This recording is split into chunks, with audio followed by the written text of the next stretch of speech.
and she returns the favor by gifting us with diamonds. We spit on her, leisurely, without second thought. Would you spit on your mother? Now, I want all of you to close your eyes. I want you to imagine a world where there is no love. Now that you have imagined it, do you want to live in this type of world? If we don't show love towards Earth, we will end up in a planet where no one can exist. Mothers enjoy pampering their children, but they realize that the children should be disciplined. All of our mothers have scolded us many times, but only out of love and concern for us. Let us not drive Mother Nature to anger, for no man nor God can prevent the brutal punishments of our ever-loving Mother. Many people have been seeking ways of restoring our Mother Earth to its pristine beauty, but they are trying to find solutions externally. They are not considering the fact that unconditional love can solve the problem. They don't have to seek solutions in the outside world, but one has to look in the world within. Samasta loka sukhina bhavantu. May all the beings in all the worlds be happy.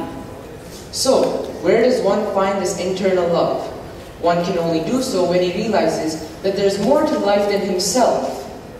Buddha, when combating mental demons while sitting under the Bodhi tree, stated, "The earth is my witness, all things and I awaken together." Love is already within you, and Mother Earth has seen it hundreds of times over. Call upon it and grasp the love with your hand. Greater than any Veda, more smoother than any song, and vibrant than any picture.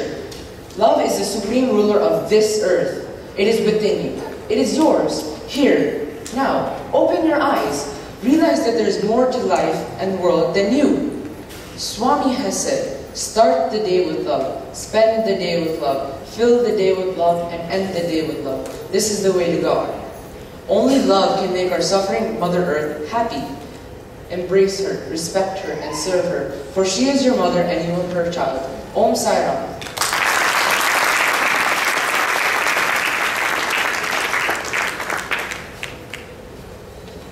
The last speaker of the day is Mr. Ahimsa Roy from the land of nonviolence.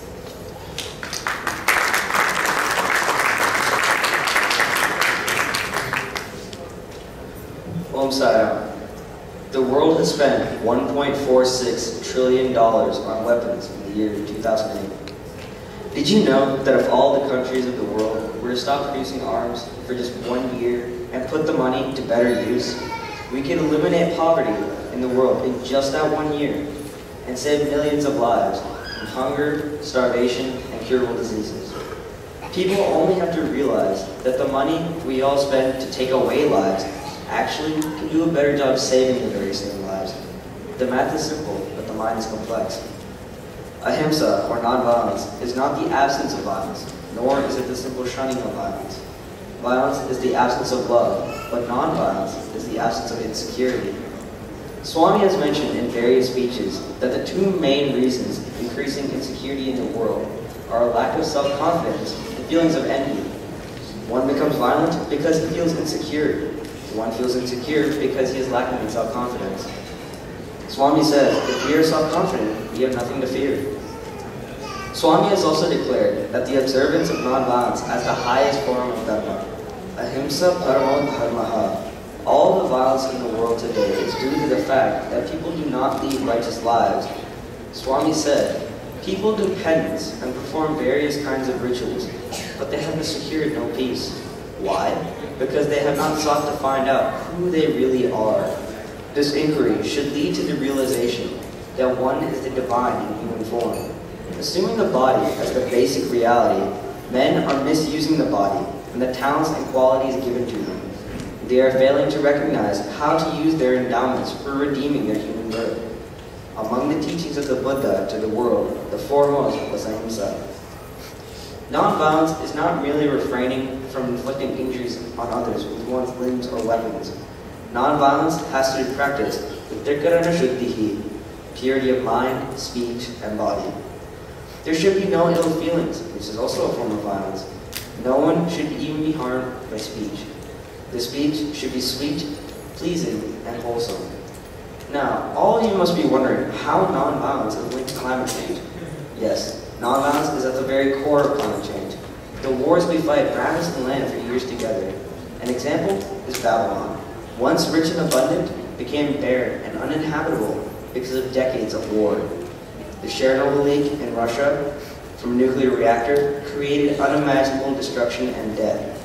North Korea cut every single tree in most of its land to protect itself from its enemies, resulting in the starvation and death of its citizens. All major nations of the world are today aggressively seeking to build more lethal, more horrific, and more catastrophic weapons. Weapons, when used or misused, could wreak havoc in the entire world. Manufacturing and storing these weapons contributes significantly to climate change. I would not even venture as to what can happen if one of them is actually used. Do you know why bald eagles were almost extinct? There are only 472 of them living all over the world. The reason was during the Second World War, there was so much of DDT used in the weapons that the fish died in their skins, and these fish were consumed by the eagles, causing them to die in huge numbers. The solution to stop climate change is within reach for all of us. We need not have to seek refuge in science and technology to help us get out of this problem. Let us all work collectively and individually to increase our personal self-confidence. Let us realize that all human beings are nothing but images of the Supreme, and therefore, there is nothing to fear. If all of us are only reflections of Swami, with no separate identity of and by ourselves, then who or what is there to be afraid of? Let us all choose the path of non-violence today. Om Sai Ram.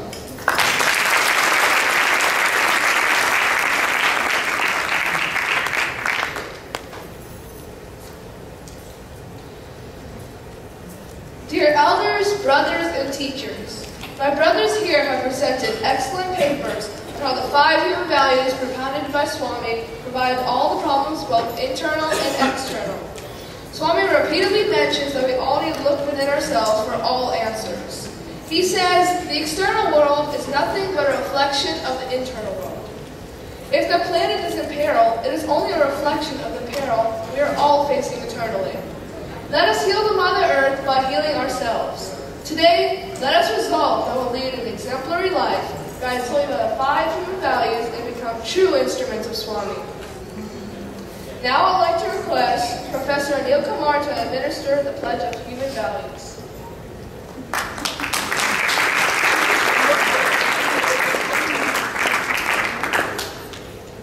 You want me to tell you? You are telling me. No, he wants you to initiate the pledge.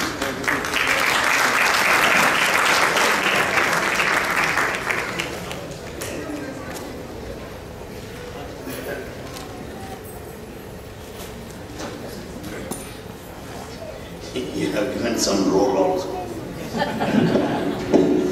Right. Kindly join me. I read sentence after sentence. I, the divine form of Atma, and an image of the Supreme Brahman, hereby pledge that I will lead a life solely guided by the human values of Satya, Dharma, Shanti, Prema, and Ahimsa.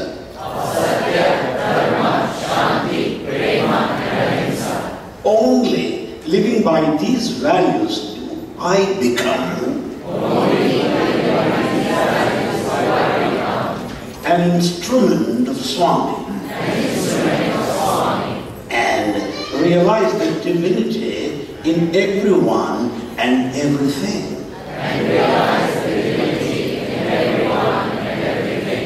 Thank you.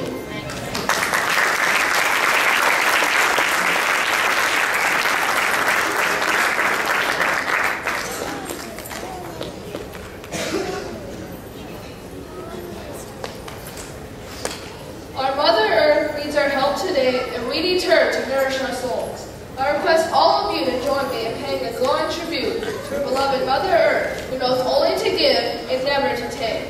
Om Sai Ram.